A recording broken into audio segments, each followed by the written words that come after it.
Hi hello അസ്സലാമു അലൈക്കും. ഞാൻ ഒരുപാട് നാൾ കൊണ്ട് ഒരു ഓൺ വോയിസ് വീഡിയോ ആയിട്ട് വരണമെന്ന് ആഗ്രഹിക്കുന്നുണ്ടായിരുന്നു. പക്ഷെ പല കാരണങ്ങൾ കൊണ്ട് അത് ചെയ്യാൻ പറ്റുന്നുണ്ടായിരുന്നില്ല. ചെറിയ ചെറിയ ഹോസ്പിറ്റൽ കേസുകളും ഒക്കെ ആയിട്ട് അങ്ങനെ അങ്ങ് പോയിരുന്നു. ഇന്ന് ഞാനൊരു കുക്കർ മന്തിയുടെ റെസിപ്പി ആയിട്ടാണ് വന്നേക്കുന്നത്. പെട്ടെന്ന് തന്നെ ഉണ്ടാക്കിയല്ലോ. അതിനായിട്ട് ആദ്യം തന്നെ കുക്കർ വേണം. അതിലേക്ക് കഴുകി വെച്ചേക്കുന്ന ചിക്കൻ ഇട്ട് കൊടുക്കുക. ഇനി അതിലേക്ക് ക്യാപ്സിക്കം, ഹോൾ സ്പൈസസ്, ഒരു പീസ് മാഗി ക്യൂബ്. ഇനി അതിലേക്ക് ഒരു 2 സ്പൂൺ മന്തി മസാല ഇട്ട് കൊടുത്ത് ഇനി അതിലേക്ക് ഒരു 2 സ്പൂൺ മുളക് പൊടി ഇട്ട് കൊടുക്കുന്നുണ്ട്. സാധാരണ അങ്ങനെ മുളക് പൊടി ഇടാറില്ല. ഞാനിവിടെ ഒരു കളറിനും കുറച്ച് സ്പൈസി ഇഷ്ടമാട്ടോ ഇവിടെ അങ്ങനെ ഇട്ട് കൊടുത്തതാണ്. ഇനി അതിലേക്ക് 2 ടൊമാറ്റോ ഒന്ന് പീറിയാക്കി ഒഴിച്ചു കൊടുക്കണം. അതിനുശേഷം കുറച്ച് വെജിറ്റബിൾ ഓയിലൂടെ ഒഴിച്ചു കൊടുക്കണം. ഉപ്പ് നോക്കിയപ്പോൾ കുറച്ച് ഉപ്പിന് കുറവുണ്ടായിരുന്നു, അതുകൊണ്ട് ഉപ്പ് ഇട്ട് കൊടുത്തിട്ടുണ്ടായിരുന്നു. ചിക്കനകത്ത് മസാലകളൊക്കെ ഒന്ന് പിടിക്കാൻ വേണ്ടിയിട്ട് കുറച്ച് നേരത്തേക്ക് അതൊന്ന് മാറ്റി വെക്കാം. ഇനി റൈസ് ഒന്ന് കുക്ക് ചെയ്തെടുക്കാം. അതിനായിട്ട് ചൂടായ വെള്ളത്തിലേക്ക് കുറച്ച് ജീരകം, ഡ്രൈ ലെമൺ, കുരുമുളക്, മല്ലി, പച്ചമല്ലി ഇതെല്ലാം കൂടെ ഞാൻ ഇട്ട് കൊടുക്കുന്നുണ്ട്.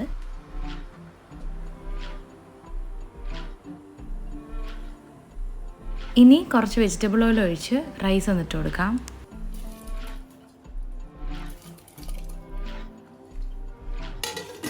ഞാനിവിടെ കുക്കർ മന്തി ഉണ്ടാക്കുമ്പോൾ ചിക്കൻ ഒന്ന് കുക്ക് ചെയ്തതിന് ശേഷമേ ഞാൻ റൈസ് അതിനകത്ത് ഇട്ട് കൊടുക്കാറുള്ളൂ. 2 വിസിൽ മതി.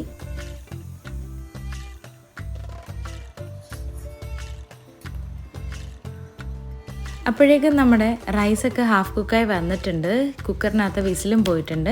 ഇനി നമ്മുടെ ഹാഫ് കുക്കായിട്ടുള്ള റൈസ് കുക്കറിനകത്തോട്ടിട്ട് ഒന്ന് സെറ്റാക്കി എടുക്കാം. ഇതിനകത്ത് വേണമെങ്കിൽ നമുക്ക് കുറച്ച് മന്തി മസാലയും കൂടി ഇതിൻ്റെ ഇടയിൽ ഇട്ട് കൊടുക്കാം. ഞാൻ ചിക്കനകത്ത് മാത്രമേ ഇട്ട് കൊടുത്തിട്ടുള്ളായിരുന്നു. ഇനി 2 പീസ് പച്ചമുളക് കൂടി ഇട്ട് കൊടുത്ത് കുറച്ച് വെജിറ്റബിൾ ഓയിൽ ഒഴിച്ചു കൊടുക്കാം. ഈ ടൈമിൽ വേണമെങ്കിൽ ഒരു ചാർക്കോൾ ഒന്ന് സ്മോക്ക് ചെയ്ത് കൊടുക്കാം. ആ സ്മോക്കി എഫക്റ്റ് കിട്ടാൻ വേണ്ടിയിട്ടാണ്. പക്ഷേ ഞാനിത് സത്യം പറഞ്ഞാൽ കുക്കറിനകത്തായതുകൊണ്ട് മറന്നുപോയതാണ്. ഓക്കെ, ഇനി നമുക്ക് ചിക്കൻ വേവിച്ച കുറച്ച് ഗ്രേവി ഉണ്ടായിരുന്നു. അത് ലാസ്റ്റ് നമുക്ക് അതിൻ്റെ മേളിലൊന്ന് 2 സ്പൂൺ ഒഴിച്ചു കൊടുത്ത് ഒരു വിസിൽ കേൾക്കുന്നതിനും വരെ ഒന്ന് വെയിറ്റ് ചെയ്യാം. അങ്ങനെ വിസിലൊക്കെ പോയി നമ്മുടെ മന്തി ഇവിടെ റെഡി ആയിട്ടുണ്ട്. കുഞ്ഞു മക്കളൊക്കെ സ്കൂളിൽ പോകുന്നവരുണ്ടെങ്കിൽ അവർക്കൊക്കെ കൊടുത്തുവിടാൻ പറ്റിയ നല്ല ഈസി ആയിട്ടുള്ള റെസിപ്പിയാണ്.